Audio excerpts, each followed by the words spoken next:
And as we've seen with certain groups, you can fly a little bit too close to the sun. And once you get really like national, international coverage on something, we saw this a little bit with Colonial Pipeline, right?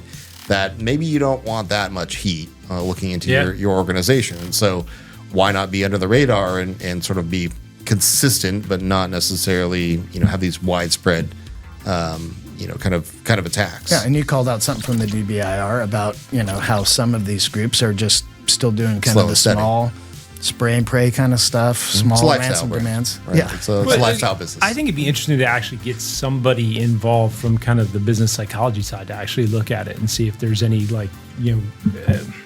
profiles actually profiling, right? Like how do we profile to actually look at this in a different way?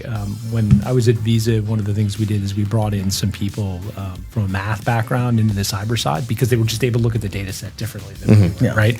And look at profiles, look at things that come out of the data that you would have never seen as a cyber person because you're trying to look for the actors. You're too zoned in on your... Right? Where they're saying, if you pivot this way, you can see this arise out of the data, and it's like, that's much more interesting, right? I can pivot my response a different way. So it'd be interesting to see if, maybe long term there's anything we can look at from that side to profile, like where we're actually seeing somebody who maybe doesn't ask for very large ransoms, but they're asking for very consistent low, and they're much more of a problem, right?